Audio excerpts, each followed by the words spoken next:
I'm touched to be here. Yeah. It's an intention. Satisfied. Yeah. So it's satisfying.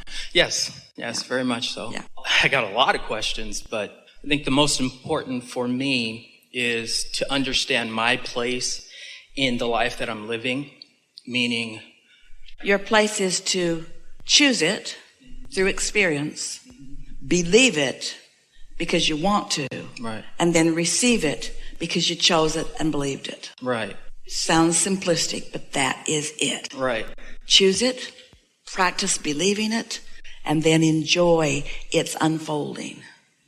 And the enjoying its unfolding is key, because as it's unfolding, it isn't yet.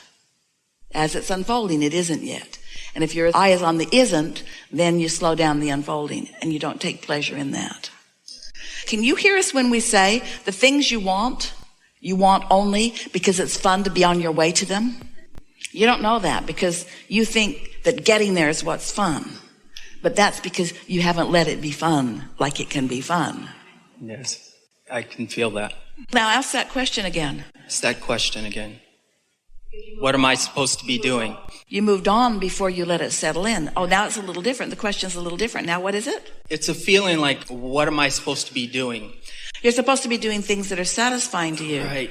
That's a big step for you, because for so much of your life, you thought you were supposed to do things that big people around you wanted you to do so you didn't get in trouble with them.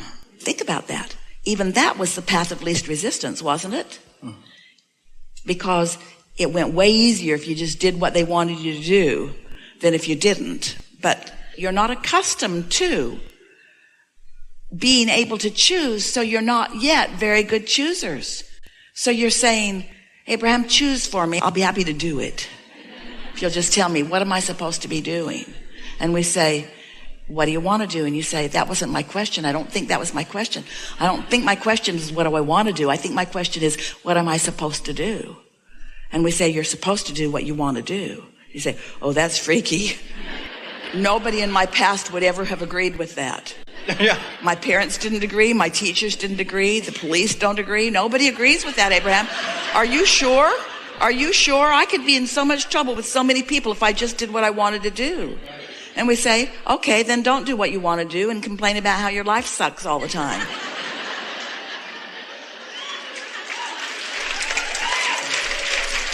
The universe will cooperate with your clear thought. It's only your contradicted thought that causes you trouble. Yeah, it feels like the spirit in me is really, really powerful, but at the same time, I'm crushing that. But it's because of the old. Let's say that different. That spirit within you is very, very powerful. And that spirit within you is very, very much focused upon the things that you've been saying that you want all along. But your contradictory thought holds you in contradiction to that. And that's why the crushing word comes into it. You're not crushing anyone. You're just slowing down your fun. Can you lighten up a little bit? Can you just lighten up a little bit? Esther is one of the most willing and able aligners with the energy of source that we've ever known.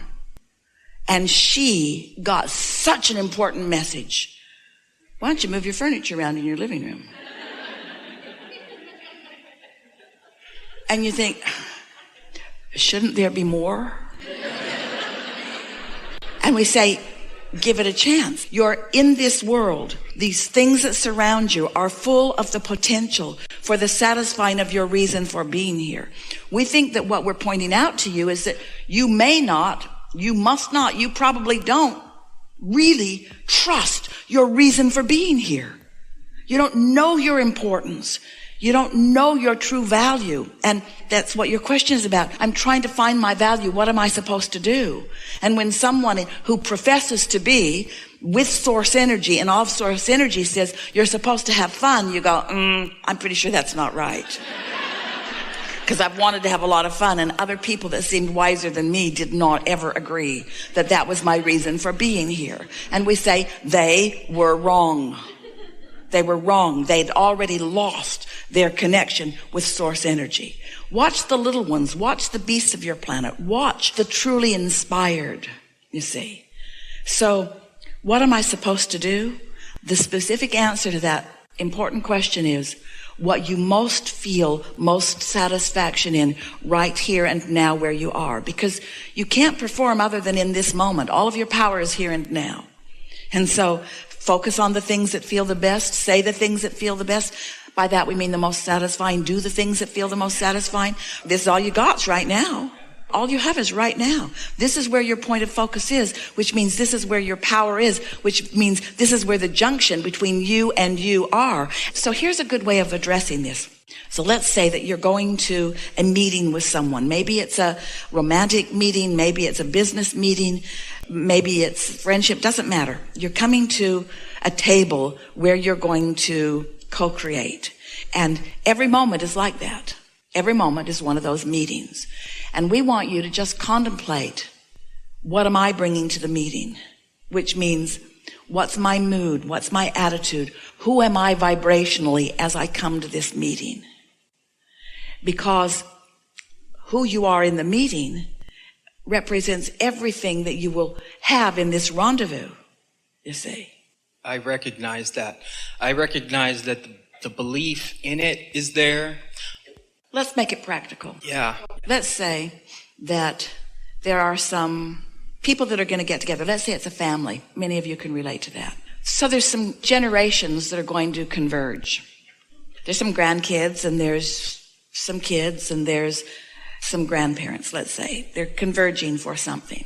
And they're all bringing whoever they are to the meeting. So let's say the children are playful. That's what they're bringing to the meeting. So they're tuned in, tapped in, turned on. And let's say mother is bringing worry because she's been focused on not enough money. And dad's coming too. And mother is also bringing her resentment of dad because he doesn't worry about money and he should. And then grandma and grandpa are coming, and they are just glad that they're out of this family because they bicker all the time. So everybody's bringing to the meeting. Now, let's say that you are another cousin who's coming to the meeting, and you've been with this family before. And so you have a slight awareness of what's probably going to happen there, because the kids are going to annoy the parents are going to bark at the kids are going to not pay any attention, which is going to cause more frustration with the parents, and the grandparents are going to wish they were dead. But you're coming to the meeting. You're coming to this party, and you come, you're tuned in, tapped in, turned on. You've meditated. You've been appreciating life. You're full of yourself. You really do appreciate and love every one of these people. You know them. You've been with them before. And so you coming to the meeting, connected with your inner being, brings a whole different energy to this meeting. In other words, you bring something because you're in alignment with who you are for others to rise to.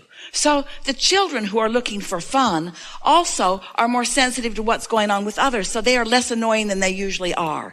And because of your being at the table, so to speak, and your interest in who they all are, you've distracted mother from being mad at dad because he doesn't make enough money.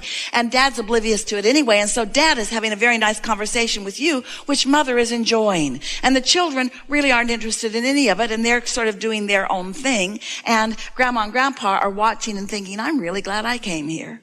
Just because you showed up with a different vibrational frequency. Now, this is practical creation. Are you getting what we're talking about? Now, you could not have tuned yourself to source. You might have awakened that morning, been short on time, not taken the time to meditate. You might have even noticed that you don't have as much money as you wish that you had. So you might be aggravated. You might be in vibrational alignment with some shortage that somebody else has. And you might show up, and instead of being this high-minded, high vibration that is going to draw everyone upward, you might be someone that's a vibrational match to whatever else is going on. And so you're just co-creating with all of that. And then you all leave this very unpleasant rendezvous blaming each other for why it was unpleasant, and no one taking ownership of what you brought to the meeting. That's really what we're talking about. Deliberate creation is you tuning yourself so that no matter where you are, you get what you want. You get what you want in every environment. This is what true unconditional living and unconditional love really is. You're not saying, I'm coming to a meeting, I'm sending out a memo, and when I get there, you don't bicker anymore, and you stop giving your husband a bad time about money because you spend like a wild banshee. You don't send out a memo of the conditions that you need to be the way you need to be them, so that when you get there, you're able to just observe something that's already manifested the way you want it to be. You understand that this is creation in progress. You understand that this is a meeting in progress, and you understand that you have meaningful vibrational offering into the meeting. And so you don't just show up and respond and have a knee-jerk reaction to the conditions. You bring the momentum of your alignment into the gathering, and the gathering benefits by the momentum of your alignment. Can you hear that? I so hear that. Thank you very much. So when we talk about thoughts turning to things, we're talking about your vibrational beingness being the basis from which those things come about. And they come about fast. In other words, in every moment, there is a manifestation. And as you start caring about what you bring to the meeting, what do you bring to the meeting of people in traffic on your way to work? What do you bring?